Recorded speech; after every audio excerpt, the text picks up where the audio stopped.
can call me Mystic Mike because I predict these things. Maycee Barber takes on Karine Silva this Saturday at UFC 323. And Maycee Barber is on a 6-fight unbeaten streak since July of 2021 up till March of 2024. So she hasn't fought since her unanimous decision win over Katlyn Simonara back in March of 2024. She was supposed to fight Erin Blanchfield back in May, pulled out like as they were doing the walkouts, pulled out due to like a seizure or some type of issue. That's the second time she's pulled out against Blanchfield. Before that, she pulled out against Rose Namajunas.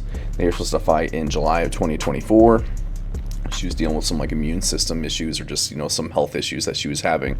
And so I'm curious if she's going to make it to this fight. If she has any type of issues, if she misses weight on the scale, I think it might be time for a pick flip and look to go the other way. But I have to assume that Barber's kind of figured that stuff out. Again, been out for a while. I assume that she's kind of worked through the health issues, figured out her weight, and is in a better place now to where she can compete. So I just haven't been very impressed with Karine Silva in her last two fights. She wasn't looking very good on the feet, not having a lot of big moments on the ground like she normally does, was gassing out in the third round like horribly against Viviane Araujo. And I know that her last fight, Dione Barbosa, was on short notice, and Barbosa's very good. She's supposed to be fighting JJ Aldrich, who had to pull out, but it's just more in her demeanor, her cardio, her fight IQ, decision making, losing scrambles. I just don't like what I'm seeing in the last couple of fights, and I think that Maycee Barber is just going to be a little bit too much on the feet with her aggression and her volume and her pressure, and I think that she's the better striker. I don't think Silva is this amazing striker that they make her out to be. She throws big at times, lands some big overhand rights, but a lot of times she's just kind of throwing front kicks, waiting too much, being really tentative, trying to close the distance, trying to find those shots or, find takedowns, but just not seeing a lot of success some of the time. So I think that, Barber struggled with Simonara in her last fight just because she's technical, she's long, she's busy with the volume. And Silva isn't really any of those, and Simonara is very good. I think that Barber can overwhelm her on the feet just with her pace, get her tired, get her kind of frustrated and tentative, make her desperately, trying to get the fight to the ground and just getting more tired as the fight progresses.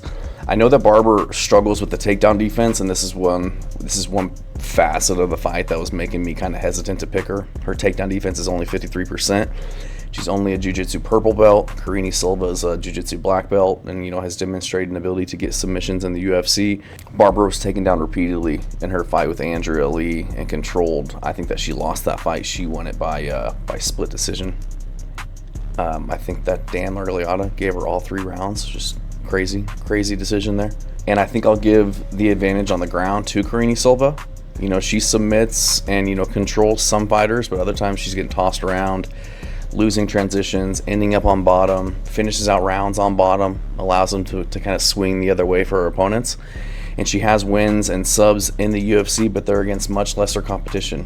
Getting submissions over Kiwi Yan, Poliana Botello, Ketlin Souza, Marina Moroz. I just don't think that this is the most high quality opponent that she's getting these wins and getting these finishes over.